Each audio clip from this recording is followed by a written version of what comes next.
Welcome to What is Truth, brought to you by the Southern New Mexico Church of God in Las Cruces, New Mexico. What is Truth is a weekly program which seeks to focus our attention on the truth of God's Word. Now, with this week's lesson, here's Pastor Meyer Stahl.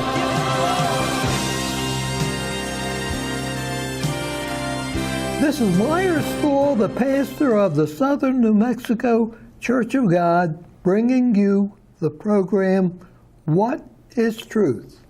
I have a guest today, is Henry Young. He's the executive director of the Las Cruces Gospel Rescue Mission since January of 2017. He was born May 22nd, 1950 in Ruidoso, New Mexico. So he's a native, born native. Moved with his family to Las Cruces in 1954. He was educated in the Las Cruces public schools at Conley, Lynn, and Las Cruces High. Married his beautiful wife, Cheryl, in 1971, 50 great years. Wow, that's wonderful. Moved to California in 1976 for Bible college, finished school in 1981, and went to work as the principal and teacher at Anaheim Baptist Church School. Helped start a new church and school before moving back to Las Cruces in 1987. He started and pastored a new work here until the death of his son. He worked secular jobs and as a lay minister until June of 2015, when he was hired by the mission as chaplain. So I want to welcome Henry Young to our program. Welcome, Henry. Well, thank you for having me, Meyer. I'm glad to be here today. Well, we're anxious to hear what you have to say, Henry. So we'll start out with a question. How will you address, if you're elected on the school board, how will you address the issue of CRT, that's critical race theory? Yes, thank you for asking that. As a candidate for the Las Cruces Public School Board District 2, rather than as the director of the mission today, we're going to devote most of the time to talking about school board things. Critical race theory, just briefly, is something that has been put into many school systems or attempted to be shoved into school systems. Many states are fighting back. New Mexico is not one of those states that has had the groundswell that, say, Texas and Florida, where there was such an outcry that the policy never got in, and of course the follow-up, the curriculum, has not been put into those school systems. I applaud those states and those people for their courageousness. Now, what is critical race theory? This is something that was originally written many years ago in the Communist Manifesto, and we know who wrote that, Karl Marx, and it was outlined as a way of saying, really, that there was racism and that certain entities in society would subjugate other races and put them down and keep them at a different level. Well, that's what we are seeing now. They're saying that we have to have more equity, that's the term that is used in CRT, rather than equality. And I guess I'm going into really my next point there. Yeah, I wondered about equity and equality. Would you explain that? Okay, equity, there are no two people that are the same height. Do we agree? Sure. For the most part. Equity would say, well, this young man is shorter. We have to put a box on under him and allow him to step up on the box to see over a fence. But his friend, the same age, is taller, and he can stand on the ground and look over the fence. That is a picture of equity. Equality says that they are different heights, but that has nothing to do with them as a person. And instead of looking at the equity issue, we should look at equality. And that's where God's Word comes in, that we are to treat everyone the way we want to be treated. Therefore, why do I need a box to stand on? That's the golden rule, isn't it? Yes, it is. So if we treat others the way we want to be treated, we have equality. And equality is more meaningful in society. The Bible also says that all nations are favored by God. That means every ethnicity in the world is viewed the same by God.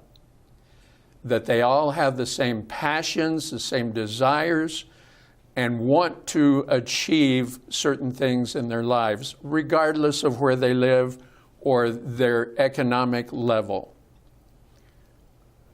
Okay, it seems like this is in direct contradiction to the JBC policy. That's a designation of equity and excellence. Would that be true? Yes, it is. JBC policy is the policy that has been already voted in by our present school board members concerning the CRT mandates that have been handed down from a court case which had nothing to do with most of the state, and also the fact that they want to see this equity in education, and they've given it a very nice name as far as equity in excellence. So they put the word excellence in there for achievement purposes, and that's all it is at this point, is a policy saying that the Las Cruces Public Schools will strive to attain this equity and excellence in the performance of students and their treatment. Okay, let's talk about mask mandates. Okay, with the mask mandates, this is where I see that it's diametrically opposed to the CRT idea. They are saying that it's not fair to have any racism or favoritism. And yet, what does the mask policy do? It says if the students don't wear a mask, then they can't be involved in school.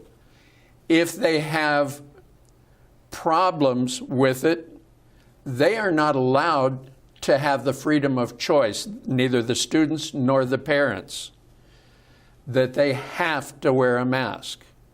Where is the equity or the equality in that? They are contradicting what they are trying to promulgate. They are not even admitting to those facts, but it's true. The masks, and I won't go into any medical things because they don't listen to that. They've boasted of follow the science.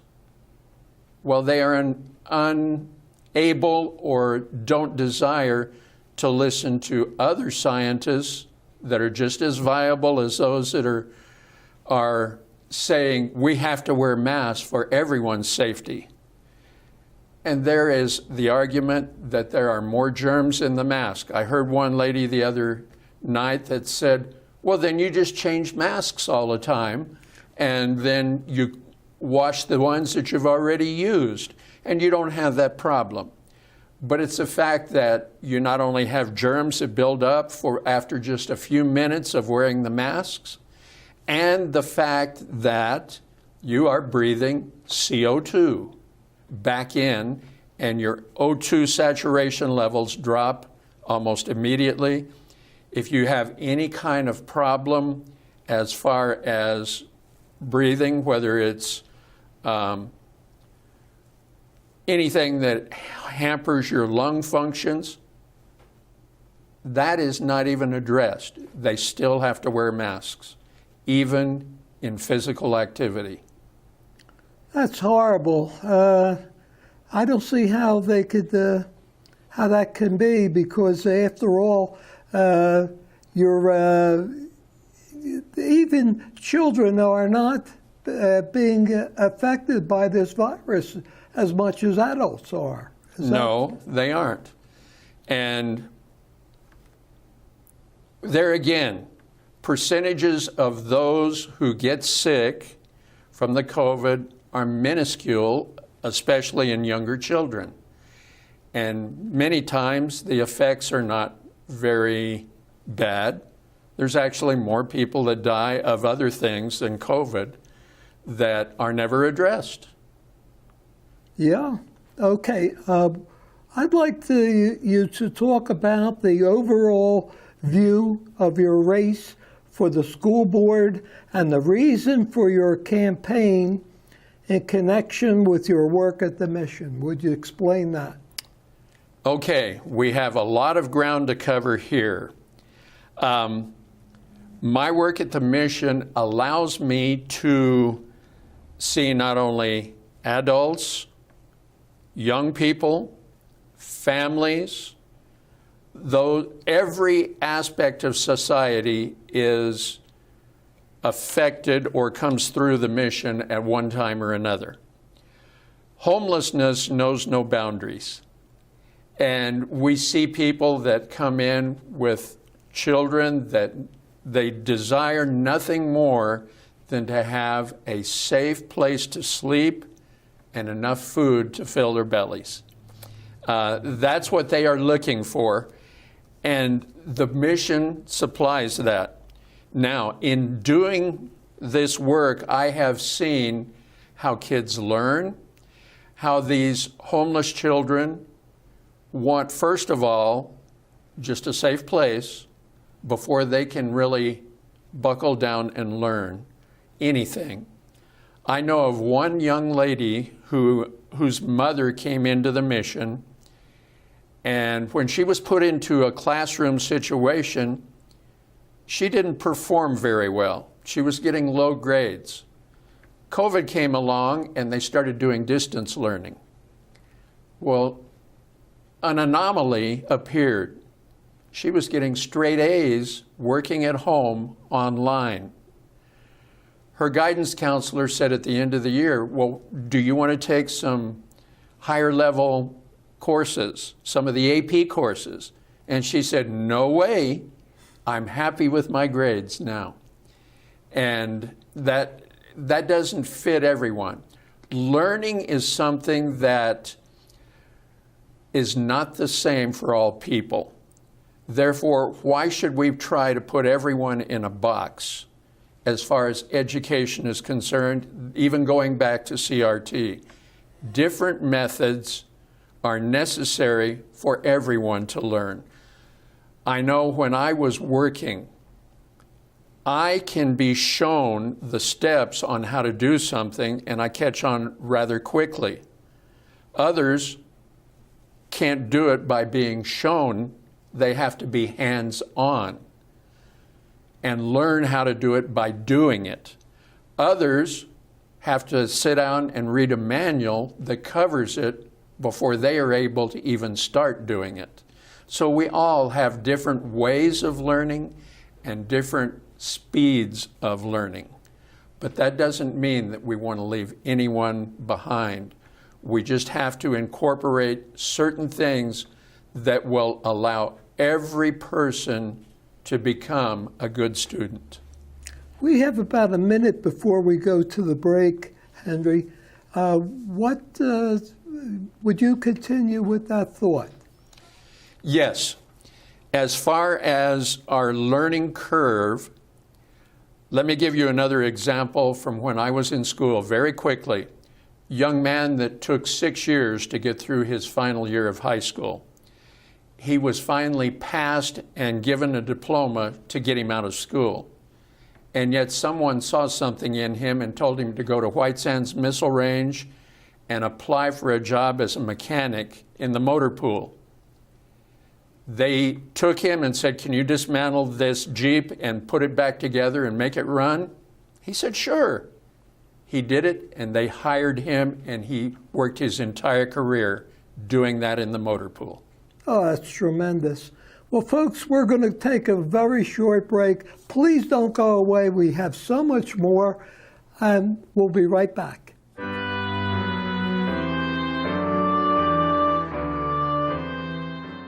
Hi, I'm Ronnie Cisneros.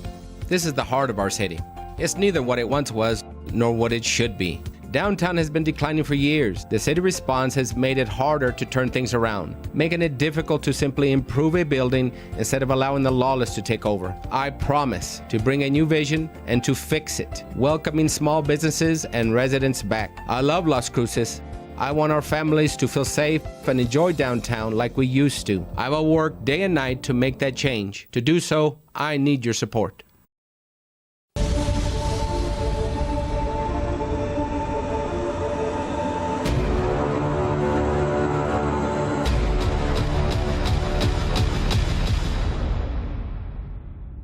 Hello, I'm Eloy Francisco Macha, candidate for School Board District 3. It is paramount for our schools in preparing our students for their pursuits, including university, trade school, or direct work, amongst others.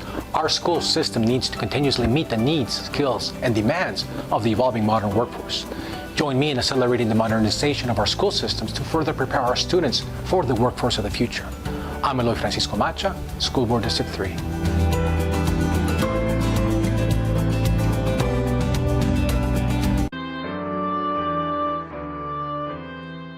Welcome back to the program. My guest today is Henry Young. And Henry, I've got a question for you. What about parents? What about their voice, hearing their voices, hearing their questions at the school board meetings? You know, that is a very important aspect of the entire operation of the Las Cruces Public Schools. We've seen in the last few months, because of the things we've already discussed today, that the parents are waking up. They're becoming more engaged. And I see new ones there every time I go to those meetings. And at least now, the board president is allowing everyone to speak for a certain amount of time. And I don't think they're even keeping the timer as diligently as they once did. But these people, you can tell they are angry. They want to be involved. And that is so important. We need the community, we need parents, grandparents, and citizens to become involved. Why? Because they have the control. Who pays for what comes in as revenue for the schools? It's the taxpayers, whether it's by buying gasoline or other means where they take school bonds, and I've never seen one in the past 20 years that has been defeated. So it is our money that is being used, and now they've come up with the fact that no one's opinion carries much weight other than the school board members. Which brings me to another point. There needs to be more diversity on the school board. For years now, it's all former teachers that are school board members. We need people from other avenues of life, people who have been businessmen, administrators, fundraisers, anything, medical. Those people need to be members of the school board. It's okay to have teachers, but you need other people to really get a rounded representation of the public. Let me address one thing very quickly that I brought up not long ago in a forum. We had two of us from Las Cruces Public Schools, and it was myself and my opponent. The other four candidates didn't even get involved, where we were seeing people from Albuquerque that deal with sex trafficking and also foster kids in the public school system. And I made a statement that in 2018, when we had the immigrants, that we took a course that was taught by Homeland Security on human trafficking. I think every school board member should have to go through that course and learn to notice when human trafficking is coming up, and then maybe even take some of it down to the teachers. It needs to be noticed. And that is a very safe method of getting that knowledge into the teachers, is to have a course on human trafficking. Also, the issue of foster children being bounced around, even though they are supposed to stay in the same school, it usually doesn't happen. So there is no consistency in their lives. As soon as they are placed in a different home, many times they are changing schools. So we need to find a way to take care of that disparity for those foster children. And then lastly, we need to also recognize that where we stand as far as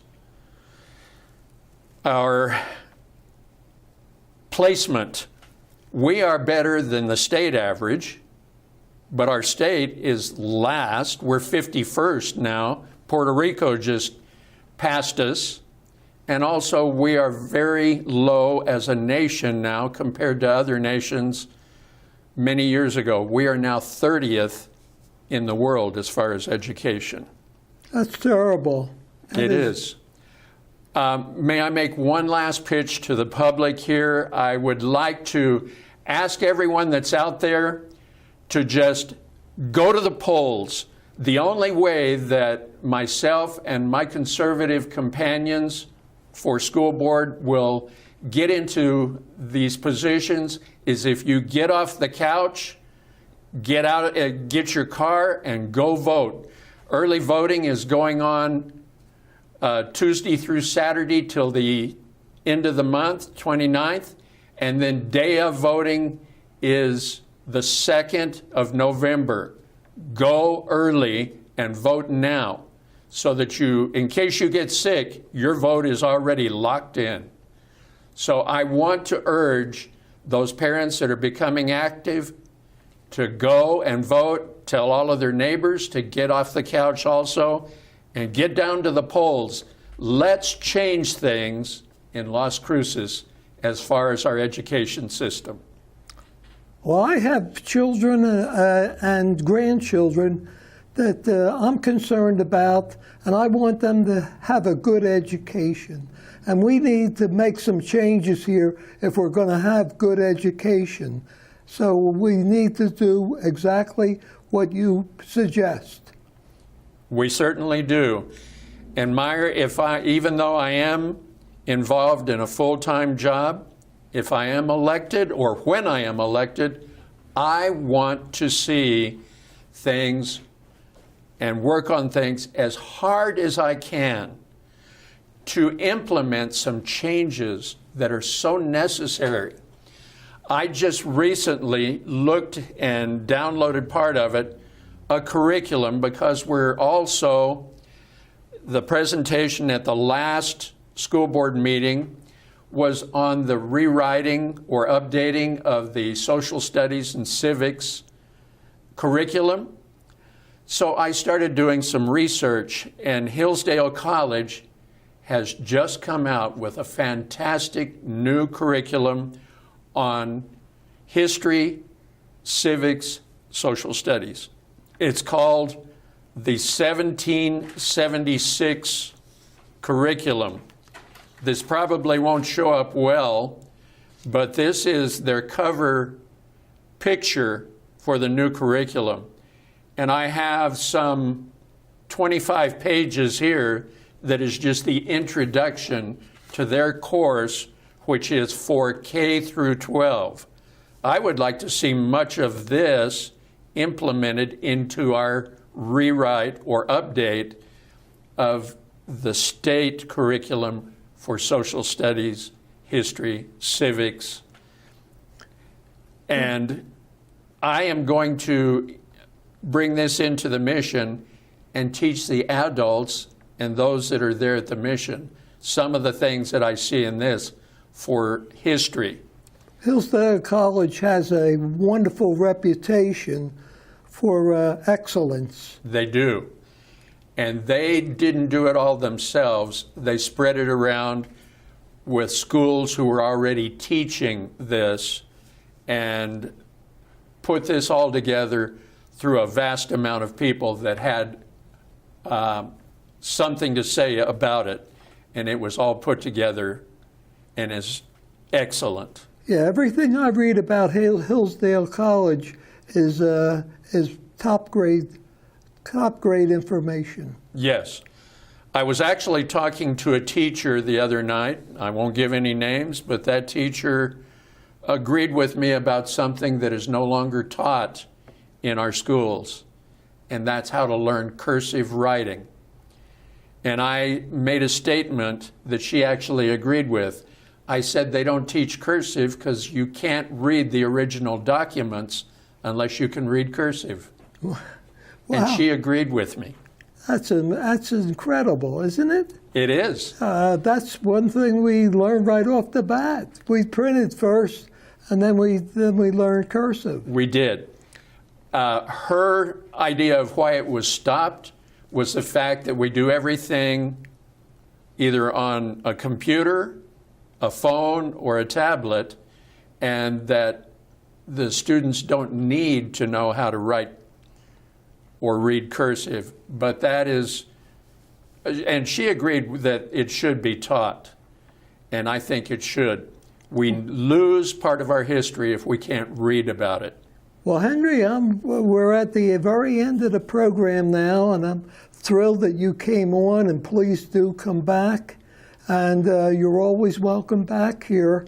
And until next time, this is Meyer Stahl of the Southern New Mexico Church of God saying goodbye, my friends. You have been listening to What is Truth with Pastor Meyer Stahl of the Southern New Mexico Church of God, located in Las Cruces, New Mexico. For copies of today's lesson or for more information, call area code 575-650-7359. That's 575-650-7359. Join us next week at this same time for another edition of What is Truth? Until next week, we wish you God's richest blessings.